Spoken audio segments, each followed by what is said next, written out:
Hi guys, ലല്ലൂസ് വ്ലോഗിലേക്ക് എല്ലാവർക്കും സ്വാഗതം. ഇന്ന് വലിയേട്ടൻ്റെ പുതിയൊരു തുടക്കമാണ്. വീട് പണിയാൻ പോവാണ്. അതിന് കുറ്റിയടിക്കാൻ പോവാണ്. എല്ലാവരും പ്രാർത്ഥിക്കണം. ഇതാണ് നമ്മുടെ പ്ലോട്ട്. നമ്മുടെ വീടിൻ്റെ തൊട്ടപ്പുറത്ത് തന്നെയാട്ടോ വലിയേട്ടനും വീട് പണിയണം. 5 സെൻറ്റ് സ്ഥലത്തിലാണ് വീട് പണിയുന്നത്.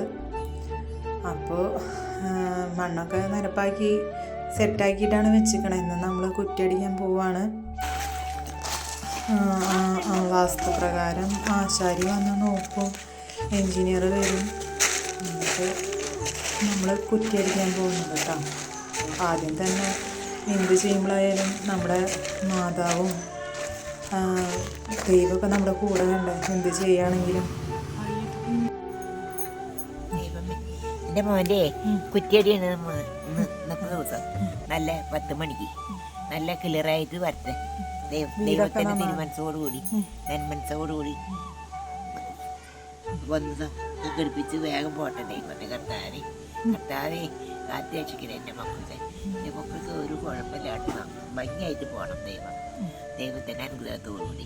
ഞങ്ങളുടെ അമ്മാമ്മയാണ് ഇട്ടത്, ക്രേസിക്കുട്ടി. അങ്ങനെ ആശാരിയൊക്കെ വന്നു. വലിയച്ഛനും കുഞ്ഞച്ഛനും പപ്പിയും അമ്മയൊക്കെ വന്നിട്ടുണ്ട്.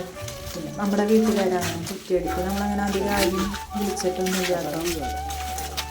അങ്ങനെ പ്ലോട്ടൊക്കെ നോക്കാൻ വേണ്ടിയിട്ട് എല്ലാവരും വന്നു.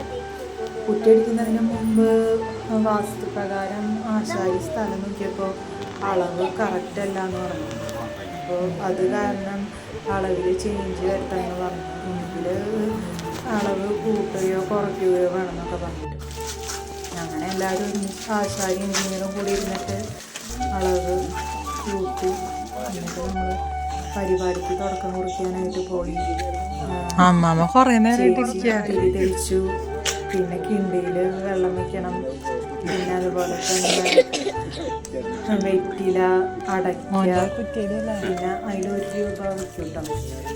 പിന്നെ കിണ്ടി കിഴക്ക് തിരിച്ച് വെക്കണം. പിന്നെ തുളസി ചവിട്ടി കയറണ്ട ഉണ്ടെങ്കിൽ വെക്കുന്നത് നല്ലതാട്ടോ.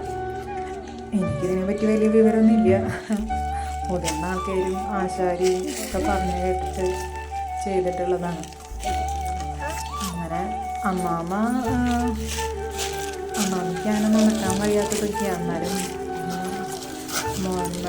പേരക്കുട്ടിയുടെ വീടിൻ്റെ കുറ്റിയടി കാണാൻ വേണ്ടിയിട്ട് അത് കുറഞ്ഞ നേരം. പിന്നെ മഴ പെയ്ത കാരണം ആകെ ചെടിയൊക്കെ കെട്ടി കിടക്കായിരുന്നു.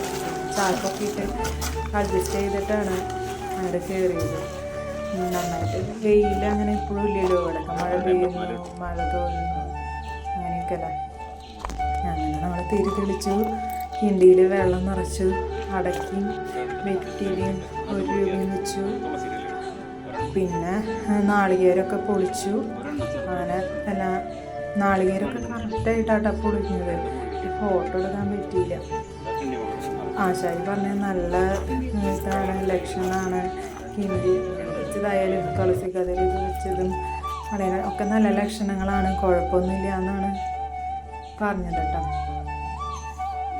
അങ്ങനെ വെള്ളമൊക്കെ നാളികേരം പൊളിച്ച് അത് കിണ്ടിയിലുള്ള വെള്ളം 2 നാളികേരത്തിലൊക്കെ ഒഴിച്ച് പ്രാർത്ഥിച്ചു. അതിൻ്റെ ഇടയ്ക്ക് വലിയേട്ടൻ നാട്ടിലില്ലാത്ത കാരണം വീഡിയോ കോൾ ചെയ്തിട്ട് വലിയേട്ടനെ വിളിച്ചു കേട്ടോ. അങ്ങനെ വലിയേട്ടനെ വിളിച്ചു. അങ്ങനെ എല്ലാവരും കൂടി പ്രാർത്ഥിച്ച് കുറ്റിയടിക്കാനായിട്ടുള്ള തയ്യാറെടുപ്പുകളൊക്കെ നടത്തി.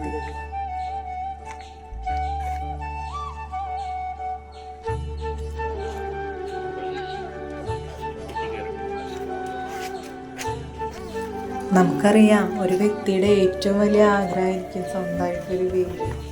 എല്ലാവരുടെയും ഒരു സ്വപ്ന സാക്ഷാത്കാരമാണ് എൻ്റെ സ്വന്തമായിട്ടൊരു വീട്. ദൈവം അനുഗ്രഹിച്ച് വലിയേട്ടന് നല്ലൊരു വീട് പണിയാനായിട്ട് സാധിക്കട്ടെ. ഇടയ്ക്ക് കുഴപ്പങ്ങളൊന്നും ഇല്ലാണ്ട് എല്ലാം സ്മൂത്തായി സാധിക്കട്ടെ എന്നാണ് നമ്മുടെ പ്രാർത്ഥന. നിങ്ങളെല്ലാവരും പ്രാർത്ഥിക്കണം. അങ്ങനെ ആശാരിയും എഞ്ചിനീയറും കൂടി അളവെടുത്തിട്ട് ആദ്യത്തെ കുറ്റിയൊക്കെ അടിച്ചു. അങ്ങനെ 4 മൂലയ്ക്കും കുറ്റിയൊക്കെ അടിച്ചു അങ്ങനെ സെറ്റാക്കി കേട്ടോ. എല്ലാവർക്കും ഇതുപോലെ നല്ലത് വരട്ടെ. എല്ലാവരും സ്വപ്നങ്ങളും സഫലമാവട്ടെ എന്ന് നമുക്ക് പ്രാർത്ഥിക്കാം.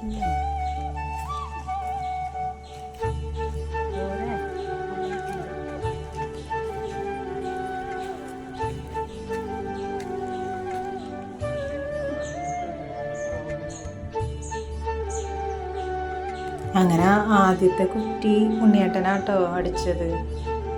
വിൻഡോച്ചേട്ടൻ കൊത്തി. വിൻഡോച്ചേട്ടനാണ് എഞ്ചിനീയർ. വിൻഡോച്ചേട്ടൻ വലിയേട്ടൻ്റെ ഒരു കൂട്ടുകാരൻ തന്നെയാണ്. അത് വലിയേട്ടൻ്റെ ജോലിയിൽ വിൻഡോച്ചേട്ടനാണ് ഇപ്പോഴും ഇതാവാറുണ്ട്. വലിയേട്ടൻ്റെ ഒരു ഉത്തമ കൂട്ടുകാരൻ തന്നെയാണ് വിൻഡോച്ചേട്ടൻ. ആൾ തന്നെയാണ് വീടിൻ്റെ എല്ലാം പ്ലാനും ഒക്കെ കാര്യങ്ങളൊക്കെ സെറ്റ് ചെയ്തിട്ടുള്ളത്. ഏകദേശം ഒരു 7-8 മാസത്തിനുള്ളിൽ പണി തീരുന്നതാണ് നമ്മൾ വിചാരിക്കുന്നത്. അതുപോലെ തന്നെ നടക്കുമെന്ന് വിചാരിക്കും. അപ്പോൾ വീടിൻ്റെ പെരപാർക്കലും അതുപോലെ തന്നെ ഉണ്ണിക്കുട്ടൻ്റെ ആദ്യ കുർബാന സ്വീകരണവും ഒരുമിച്ച് നടത്താനാണ് നമ്മുടെ ആഗ്രഹം. ദൈവത്തിൻ്റെ ആഗ്രഹം അങ്ങനെ തന്നെയാണെങ്കിൽ അതുപോലെ തന്നെ നടക്കും. ദൈവം അനുഗ്രഹിക്കാൻ. ആശാരി പ്ലാനൊന്ന് വരച്ച് വരച്ച് കല്ലുകളൊക്കെ തന്നെ വരച്ച് വെട്ടി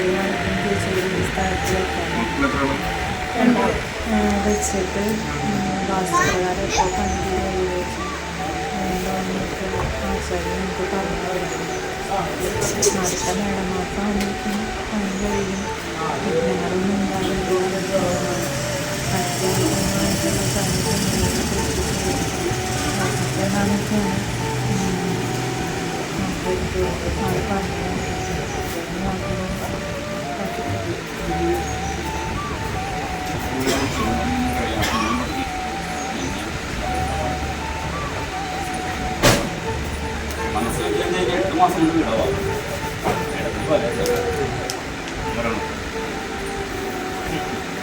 അതല്ല ആയതിൽ പോയാൽ മതി എന്നുണ്ടെങ്കിൽ അടുത്ത ചിങ്ങം അടുത്തോണം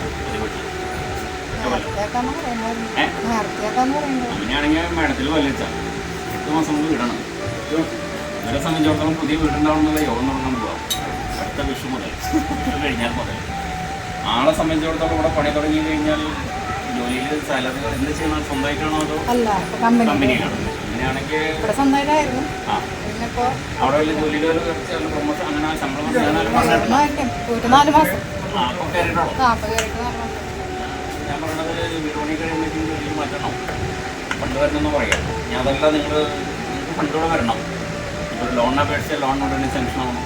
നിങ്ങൾക്ക് സാമ്പത്തികത്തിൻ്റെ തടസ്സത്തോടു കൂടിയിട്ട് ഇവിടെ പണി നടക്കാതിരിക്കരുത്. സാമ്പത്തികോടെ വരണം. അത് ധനസ്ഥാനത്താണ്. ഇപ്പോൾ നിങ്ങൾ സാമ്പത്തികം വെച്ച കണക്കനുസരിച്ച് കിട്ടണം. പൈസയോടെ വരണം. പൈസയോടെ ഉള്ള പോലെ കാണണം. പൈസ ഇല്ലാതെ പണി നടക്കാതിരിക്കില്ല. ലോൺ പാസ്സാവും. ഇങ്ങനെയാ വേണ്ടതൊന്നുമില്ല. പൈസയോടെ വരികയാണ് കാണും.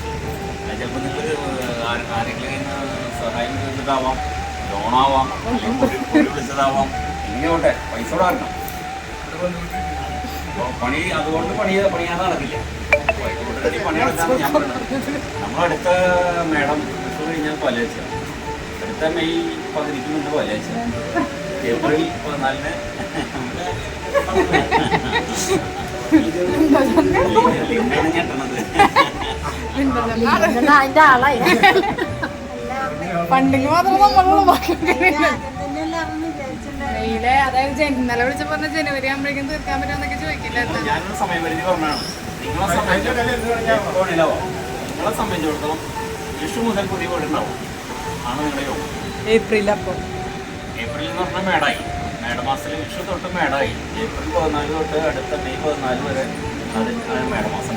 ഇതിൽ ഏത് സമയത്ത് പണിയെടുക്കാം, മനസ്സിലായോ? അപ്പോൾ നമുക്ക് ഫുൾ പണി കഴിഞ്ഞിട്ട് ഇൻറ്റീരിയർ അടക്കം ഫുൾ പണി കഴിഞ്ഞിട്ട് നമുക്ക് കാണാം. അതാണ് യോഗം. പൂർണ്ണമായിട്ട് രംഗത്ത് ഇറങ്ങാൻ ഞാൻ പറഞ്ഞത്. അങ്ങനെ പണി നടന്നുകൊണ്ടിരിക്കുമ്പോൾ ആൾക്ക് ജോലിയിൽ മാറ്റങ്ങൾ ഉണ്ടാക്കുന്നത് ഞാൻ പറഞ്ഞു. കർമ്മരംഗത്ത് ഉയർച്ച ഉണ്ടാക്കണം, ധനം വരണം, അല്ലെങ്കിൽ ഇപ്പം എത്തുന്നതിന് സാലറി വർദ്ധിക്കണം. അങ്ങനെയൊക്കെ പറയാം. അപ്പോൾ കയറിയിട്ടല്ലോ അതൊരു സ്റ്റാർട്ടിങ് പീരീഡ് ആയ കാരണം 6 മാസമായിട്ടായി. ഞാൻ പറയുന്നത് ശമ്പളം വർദ്ധിക്കും, അവിടെ മാറ്റങ്ങളുണ്ടാകും. കൈകമായിട്ട് രംഗത്ത് ഇറങ്ങാൻ നിങ്ങൾ വേണ്ടതെന്ന് വെച്ച് കഴിഞ്ഞാൽ ഒരു കല്ലിടുന്ന ഡേറ്റ് ഞാൻ ലിൻഡോനെ പറഞ്ഞു കൊടുക്കാം. ആ ഡേറ്റിന് കല്ലിടാം. അപ്പോൾ നിങ്ങളുടെ ഇടവക അച്ഛനെ വിളിച്ച് 5 നടത്തിയിട്ട് അതുകൊണ്ട് പാലേച്ചിലാണ്. പാലേച്ചിൽ കഴിഞ്ഞ് കഴിഞ്ഞാൽ പുതിയ വീട്ടിൽ നമുക്ക് ഓർഫനേജിൽ കുട്ടികൾക്ക് ഭക്ഷണം കൊടുക്കണം. അതുണ്ട് നേർന്നുണ്ട് ഞാൻ പറയുന്നത് നമുക്ക് മാഡത്തിൽ പാലേച്ച ഒരു 8 മാസം അതിൽ നമുക്ക് ഫുൾ ഫിനിഷ് ചെയ്യാം. അപ്പോൾ അതിന് തടസ്സങ്ങളൊന്നുമില്ല. ഇപ്പോൾ നമ്മൾ ഈ കർമ്മം ചെയ്ത പോലെ തന്നെ പെട്ടെന്ന് പരിപാടി തടസ്സങ്ങൾ കൊണ്ടുകൂടെ വരണം. ധൈര്യമായിട്ട് എഴുതാൻ തന്നെയാണ്. എന്ത് സംശയം ഉണ്ടെങ്കിലും എന്നോട് പറയാം. വേറെ എന്തെങ്കിലും നിങ്ങൾക്ക് ചോദിക്കാൻ വല്ലതുണ്ടോ? എല്ലാ ആൾ പറഞ്ഞ പ്രകാരമാക്കിയിട്ടുണ്ട്. ആളെ ഒരു മാറ്റമൊന്നുമില്ല. അതിനെ പറഞ്ഞ് ജസ്റ്റ് ഷീറ്റിലാക്കണം. ഭംഗിയോടെ